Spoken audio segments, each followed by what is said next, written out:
안녕하세요. JD 부장연구소의 소장 조던입니다. 오늘은 나스닥 언제까지 추락할 것인가 라는 주제로 말씀드리도록 하겠습니다. 2021년 3월 9일 화요일 시황입니다.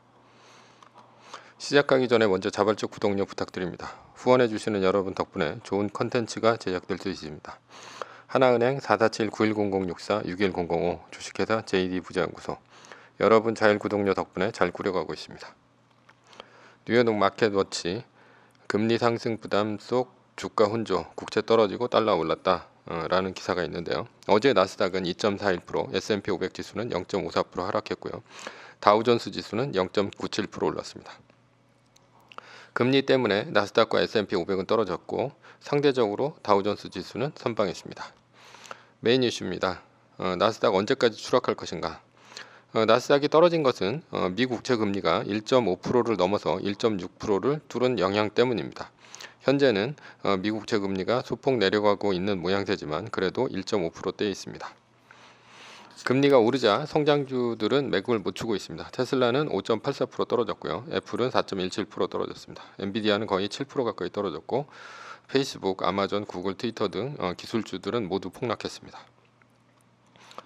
이렇게 떨어진 이유는 지난주 파월의 발언이 금리를 오르는 것을 용인한 영향이 크다, 이렇게 볼 수 있습니다. 전 같았으면 주가가 이렇게 떨어질 때 트럼프가 트위터로 파월을 씹어댔을 텐데 지금은 파월을 견제할 만한 것이 없습니다. 애플은 상대적으로 다른 기술주보다 더 떨어진 것은 아마도 이제 아크와 추정 펀드의 전략 때문이 아닌가 싶습니다. 테슬라 $600 붕괴, 잠 못 드는 서학겸이라는 이제 그 기사가 있는데요. 여기 보시면 그 오른쪽에 매수 종목이 나옵니다. 매수 종목은 캐시우드 CEO가 판 주요 종목인데 테슬라, 스퀘어, 구글 알파벳, 로쿠, 드래프트킹스 요것들을 이제 사고, 그리고 매도 종목은 세일스포스, 애플, 스냅, 스포티파이, 텐센트들을 매도를 했죠. 기술주 위주의 ETF인 아크는 주로 애플을 매도하고 테슬라는 사는 전략을 취하면서 애플이 과도하게 떨어지고 있습니다. 물론 마이너스 3%에서 현금을 확보한 투자자는 2.5% 구간마다 마이너스 2.5% 구간마다 말뚝을 박으면서 떨어지면 추매하면 됩니다. 지난번에 118달러까지 떨어졌죠. 어제는. 그래서 이제 117달러까지 이제 떨어졌는데 118달러가 마이너스 2.5% 구간이죠.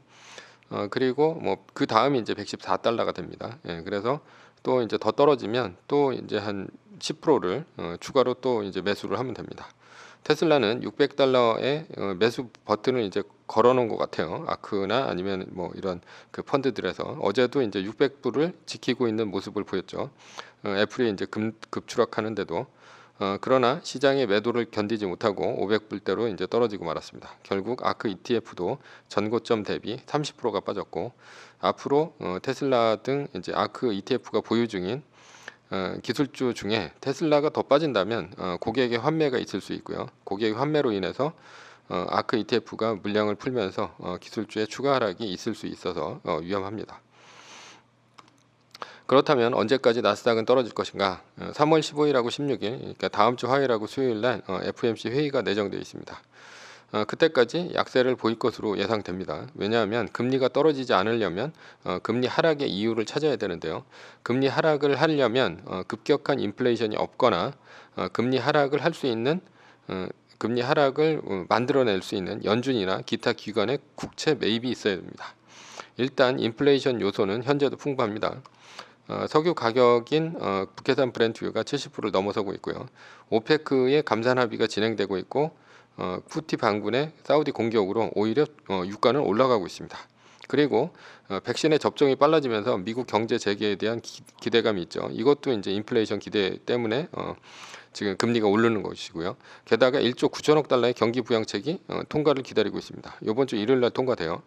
그러니까 금리 올라가는 것은 당연한 것이다, 이렇게 보시면 되고요. 그러니까 금리는 올라가는 것이고 한꺼번에 벌어지는 것이 금리가 하루 다르게 올라가고 있습니다. 모든 것이 벌어지고 있고 금리가 하루 다르게 올라가고 있습니다. 따라서 미국채 10년물 금리는 0.9에서 1.6까지 거의 70% 가까이, 뭐 거의 한 달 새에 가파르게 오른 상황입니다. 그러면 이렇게 가파르게 오르는 금리를 잡으려면 연준이나 기타 기관이 국채를 매입해줘야 끝날 수 있습니다. 왜냐하면 인플레이션 요소는 거의 줄어들 가능성이 없기 때문에. 그런데 연준의 파월은 제어를 하는 이제 트럼프가 없어서인지 그냥 마이웨이를 하고 있습니다. 파월이 지난 2018년 10월 금리 인상 위기에서도 나스닥이 30% 빠지고서야 금리 인상을 멈춘 전력이 있습니다. 똥꼬집이 장난 아니에요. 그래서 이번 3월 15일 오퍼레이션 트위스트나 YCC 등의 발언을 해줘야 금리 인상이 멈춰질 수 있는데 아무래도 확률은 좀 떨어질 수 있습니다. 그게 아니라면 믿을 것은 미국채를 매입하는 일본, 중국의 개입이 있어야 됩니다. 그런데 일본은 3월 말까지 리밸런싱 이슈가 있어서 국채 매입을 미루고 있고요. 중국은 미중 무역 전쟁 이후 오히려 국채를 시장에 내다 팔고 있어서 오히려 안 좋습니다. 다만 4월 초에 미국의 바이든과 일본의 스가 수상이 정상회담이 있습니다. 따라서 3월에 뭐 이런 그 두 정상이 미 국채에 대해서 논의를 한다면 미국 10년물 국채라든가 아니면 단기물 국채에 일본이 더 빨리 국채를 사면서 국채 금리가 갑자기 안정될 수도 있습니다. 그러나 그런 이슈를 빼면 시장은 이번 주에 역설적으로 아주 세게 떨어져야 됩니다. 무슨 얘기냐? 이번 주에 세게 떨어지지 않으면 연준이 개입할 여지가 없습니다. 그러면 15일하고 16일 FOMC 회의에서 일부러 오퍼레이션 트위스트나 YCC를 이야기할 필요가 없죠. 우는 아이 젖준다고 울지도 않으면 연준이 젖을 줄 리가 없죠. 따라서 이번 주 금요일 전까지는 아주 위험합니다. 나스닥이 위험하다는 얘기예요. 특히 화요일, 수요일, 목요일이 가장 위험합니다. 왜냐하면 주말에는 하원에서 1조 9천억 달러의 경기 부양안이 통과될 것이 확실하기 때문에 금요일 날은 주가가 올라서 끝날 가능성이 큽니다.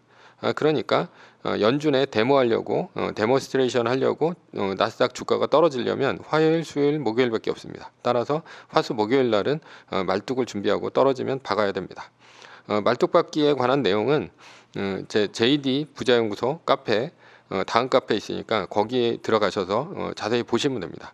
설명을 하려면 굉장히 길고요. 그 멤버십 뭐 하여튼 지금 JD 부자연구소 다음 카페로 들어가셔서 보시는 것이 더 낫습니다.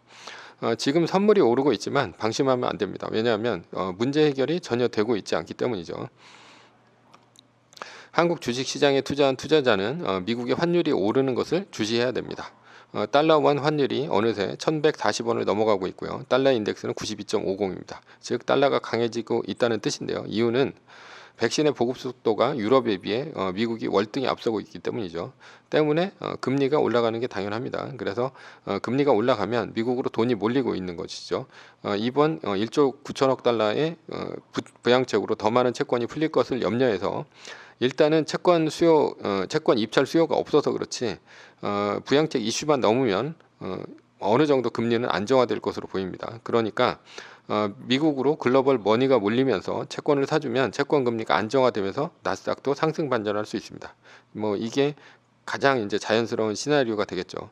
그리고 1조 9천억 달러의 부양책이 통과되면 가치주의 상승도 제한될 것입니다. 그러니까 뭐 여행주나 뭐 이런 주식이라는 거죠. 왜냐하면 이미 가치주의 기대가 주가에 다 포함돼서 뭐 이번 주까지 올라갈 것이 뭐 뻔하기 때문이죠. 그래서 막상 1조 9천억 달러의 부양책이 통과가 되면 그때서부터는 오히려 떨어질 가능성이 있습니다.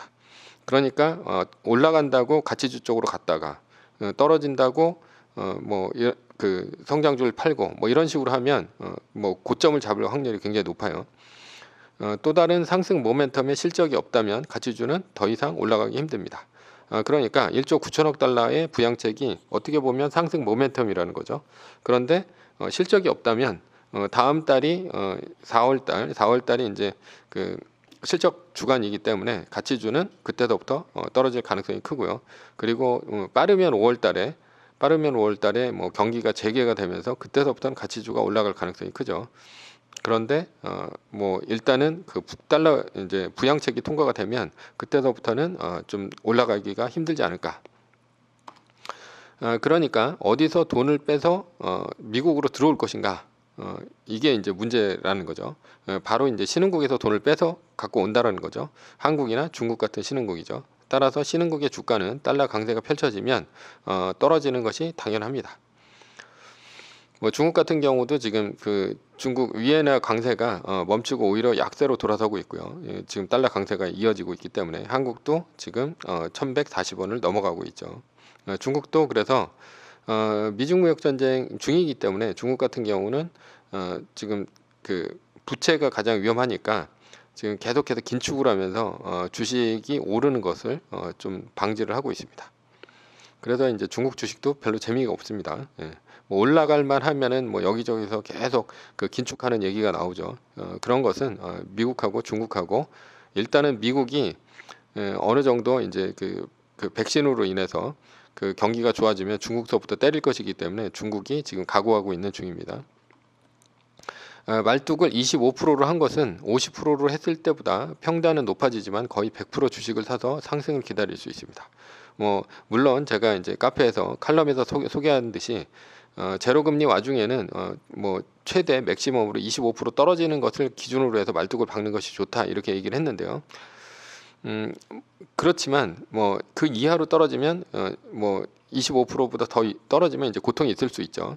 그러나 마이너스 50%의 말뚝을 시행을 하게 되면 30, 40% 정도의 주식을 사고 위험을 돌파할 가능성이 있어요. 그러니까 오를 가능성이 있다는 얘기죠. 따라서 포모의 위험성이 큽니다. 따라서 포모가 두렵다면 25%의 말뚝을 할 것이고요. 떨어지는 것이 두렵다면 50%의 말뚝을 써라. 이게 이제 대안입니다. 이번 주 화요일, 수요일, 목요일에 나스닥은 위험합니다. 반대로 말뚝박기 아주 좋은 시점이죠. 채권 금리가 올라가면 글로벌 자금이 몰리면서 달러의 상승 반전이 있을 것이다 라는 것이고요. 이것이 이제 가장 가능성 있는 시나리오입니다. 다음 주 FOMC 회의에서 오퍼레이션 트위스트나 YCC 얘기가 나오면 나스닥은 급반등합니다. 이때는 무조건 나스닥이 올인해야 됩니다. 그러나 확률은 높지 않죠. 결론입니다. 채권 금리가 올라가면 글로벌 자금이 몰리면서 나스닥에 상승 반전이 있을 수 있다. 다음 주 FOMC 회의에서 오퍼레이션 트위스트나 YCC 얘기가 나오면 나스닥은 급반등한다. 부양책 통과는 가치주의 상승을 꺾을 것이다. 달러 가치가 올라가면 신흥국 주가 하락이 예상된다. 뭐 이것이 결론입니다. 서브 이슈입니다. 반도체 공급 부족의 이유라는 건데요. 요즘 반도체 이제 쇼티지가 굉장히 크게 일어나고 있죠. 왜 일어나고 있는지 한번 살펴보겠습니다. 스마트폰까지 번진 반도체 풍기. 8일 업계에 따르면 스마트폰 반도체 세계 1위 업체인 퀄컴의 칩 부족으로 삼성전자, 샤오미 등 스마트폰 생산 공급에 차질을 빚고 있다. 뭐 이런 얘기가 나오고 있고 반도체 풍기 현상이 자동차 산업에서 스마트폰으로 빠르게 확산하고 있다. 퀄컴의 5G를 의존하는 애플마저 영향권에 들고 있다. 뭐 이렇게 얘기가 나오고 있어요. 반도체 공급 부족 사태가 스마트폰으로 번지고 있다는 얘기죠. 그렇다면 왜 반도체 공급 부족 사태가 일어났을까? 이게 이제 화웨이 때문입니다. 트럼프가 끝까지 중국 공격한다. 화웨이의 반도체 수출 금지 뭐 이런 기사가 있는데요.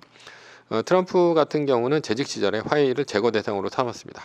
뭐 이 이유는 이제 굉장히 여러 가지인데 뭐 여기서 설명드리긴 그렇고 그래서 화웨이의 가장 아픈 곳을 건드렸죠. 그래서 미국 기술을 쓰는 기업은 화웨이 수출을 막았습니다. 따라서 미국의 반도체 장비 업체들은 반도체 장비를 화웨이에 수출하지 못했고요.